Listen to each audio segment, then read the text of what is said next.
today in this video we're going to quickly cover for you how to maximize your results in the off season and also maintain your results through the in season. Go!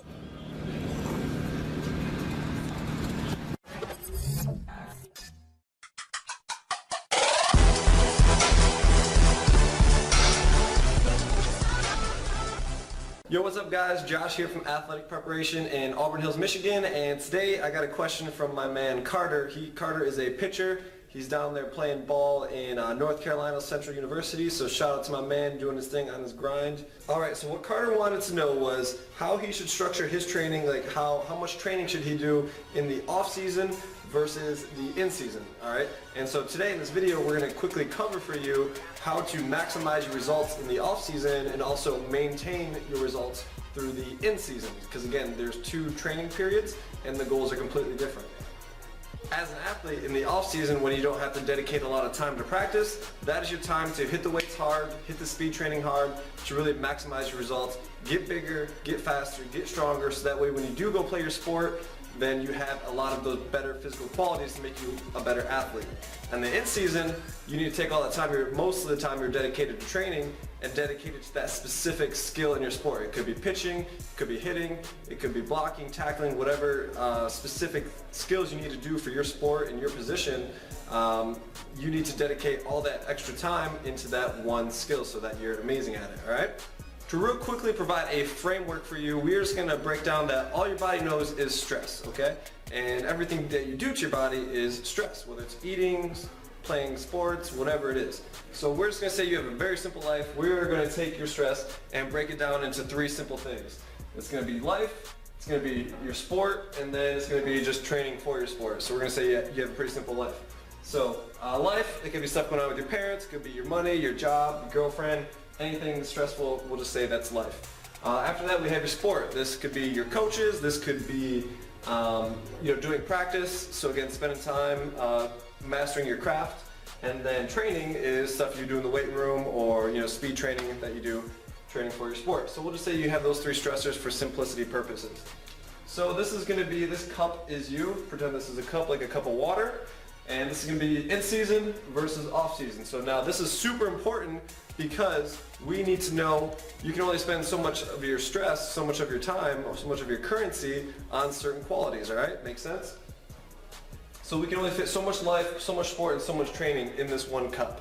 So what that's going to look like is, we'll say in the in season, we'll say your sport is your primary focus. So we'll say sport. You don't have time for much anything else, you know that as an athlete. So your sport is going to take up half your cup, okay? While you're in season as well, your training is going to take a back seat, okay? Your training is going to be maybe up here, only taking up roughly 10% of your cup up here. And then we'll say this middle one is life. So again, you need to dedicate most of your time to your sport. Obviously you have life going on, anything can happen with that. And then you have training. So training is going to be a very, very small amount of your success in your in season. And now conversely, we're going to flip over here to this other side in the off season. Off season, you can basically turn this on its head. So we will say that your sport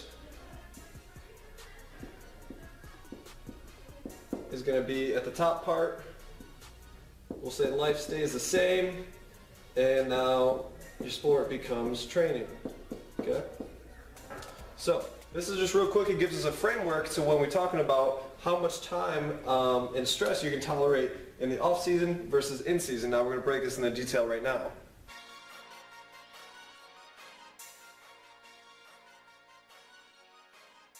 Alright, so the foundation to maximize any strength and conditioning program for any athlete pretty much lies within this chart. This is called the Pelican Chart. He is a sports scientist, super brilliant guy. He basically created this chart to identify optimal training zones, again by different intensities. So real quick, we have the intensity over here ranging from below 70% to 90% of your maximal weight that you can lift. In the middle right here we have the amount of reps per each set. And then over here we have the optimal training total, and then over here we have the optimal range. So like in the range from low to high. So how we're going to use this chart to maximize our athletic performance is basically we're going to just identify how many reps we need to do per set, And we can use this rep range to plug this into or divide it into the training volume. So if we just real quickly use this 80% to 89% intensity range, our reps, we should be doing 2 to 4 reps per set, and pretty much the goal that we want to get to is 15 reps, okay, at this intensity. So now basically if we just take, let's say we're going to do 3 reps for easy math. So if we take 3, how many times am I going to have to do 3 reps to fit this 15? So we'd have to do basically 5 sets of 3 to achieve 15 reps. And then again, this is for the optimal total. Again, it can be any sort of range. Again, he gives us a range here of 10 to 20. Now this is where we get to make things a little bit more specific to your in-season versus off-season training as an athlete. So if you are in season, remember to that glass analogy, we cannot fit as much training stress into that glass because you have dedicating to other things like life and your sport. So again, you'd want to stick on the low range over here to maintain your strength quality. Because again, you're in season, you don't want to spend too much time to maximizing your performance, at least in the weight room. You want to maximize performance on the field. So you want to stick with the lower range over here. So I might do 5 sets or 2 sets of maybe 5 reps. So that way I'm in the low range here, I'm only hitting 10 reps. Versus if I'm in the off season, I might do 5 sets of 4. So that way I maximize my training volume and with my optimal range hitting number 20. So again, we just take the reps and we basically just divide them or plug them into the optimal training volume or the range of low to high. So real quickly, we're going to take this time and give Carter a template of an in-season versus off-season, again, to build strength for a collegiate baseball pitcher. So we have weeks 1, 2, 3, and 4. Again, we're going to see how we progress through the weeks, again, in-season versus off-season. So week 1, let's say we are going to do 2 sets of 4 reps. Again, that's going to give us a total of 8 total reps. Week 2, we can go 2 sets of 5. Again, that's going to give us a total of 10 reps that we're doing, which is that sweet spot in that low range. Week 3, we can go 3 sets of 3 reps, again, which equals 9. And then week 4, we'll typically do a little bit of a deload. So let's go back to like 2 sets of 5, and that again puts us at 10. But again, we'll go at a lower intensity for the training percentage. So all these 3 percentages, again, will be at least probably the 80 to 89% range. And here we might drop the percentage down to roughly about 60, 70% just to let your body adapt to that. And again, this is just to maintain and stimulate strength, so that way when you're working so hard, busting your butt in the off season, so that way you don't have a big drop off and have to start from scratch again as an athlete. Okay, that's the worst case scenario. You get back into the gym, you feel all weak because again, you're comparing to where you left the off season, and now you're going to compare yourself how good you felt in the off season compared to how you feel now, which is going to be weak, kind of inadequate, and you're like, oh man, it takes so much work to get back up to that again.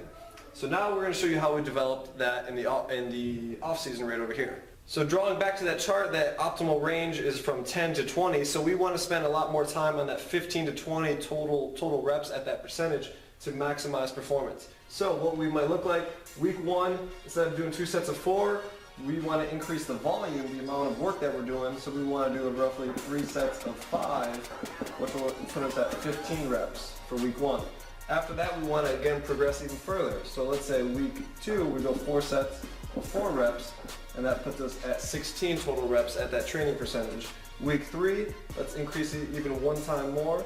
Let's go 5 sets of 4. So we're just going to add an extra set to that, and that'll put us at that optimal, that high end of that optimal training percentage at 20% for building strength again as an athlete.